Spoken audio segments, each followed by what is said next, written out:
I wanted to show The Sun. This has been talked about in every circle of the political world. The Queen backing Brexit. Now, this has been denied by Buckingham Palace. This has been denied by Nick Clegg, who was at first actually talked about in this story. But this feels acrimonious. This feels mean. It's an interesting time. What's partly going on is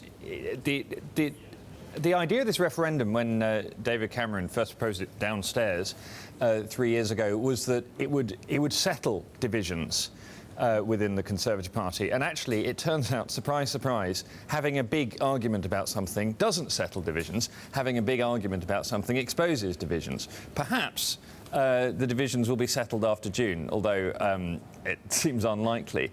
But we've got a split in the cabinet. We've got the different sides sort of wheeling people out. Now, the Queen hasn't actually come out for Brexit. I think we should say that. So we all woke up this morning, we saw this. So The Sun basically argues that the Queen privately would have said she doesn't really understand Europe, and this was latched on to pro-Brexiters by saying, well, it means that she wants us to leave the EU.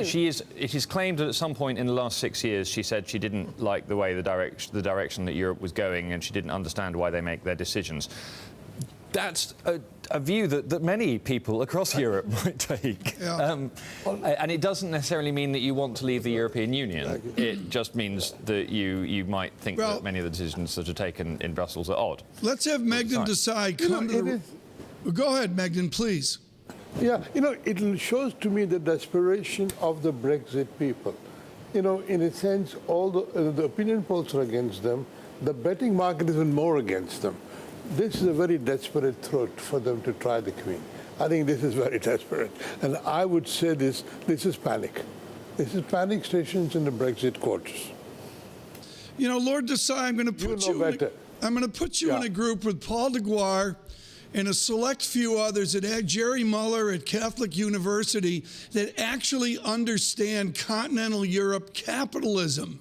What would happen to your England if they left? If we left? Yes. Yeah. I think we will have to reinvent ourselves back to the 1960s or 70s and just try out a very different strategy than we have done so far. And I think it will be a very choppy ride, at least 10 years. Maybe we'll settle down, we'll be prosperous. We have good soft power, we have good culture, we have good education, we have good arts, we've got all those things. What we don't have is manufacturing. Right. But that's all right. Your book, Marxist Revenge, unfortunately doesn't go back to 1703. Is this really a discussion about losing Scotland? Well, I think Scotland should have now realized that with the oil price being where it is, it's not worth going away. But even if Scotland goes away, England has been for a long time the hub of the financial revolution and the industrial revolution. It can reinvent itself. But it'll take time.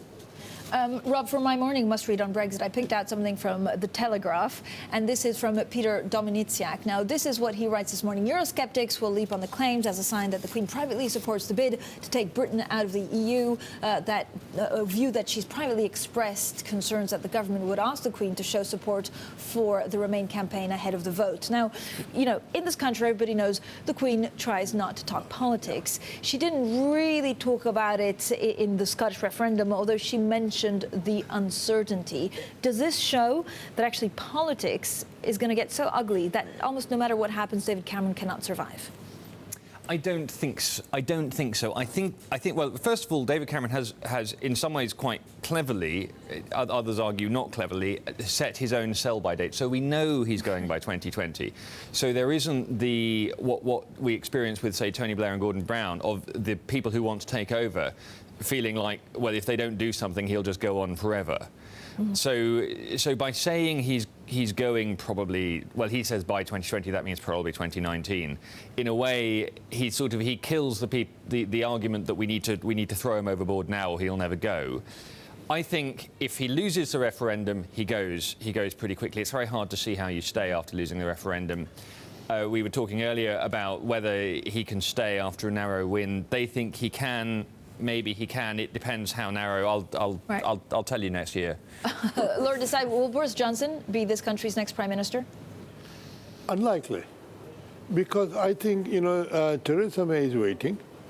and she's a very formidable candidate, we must not forget.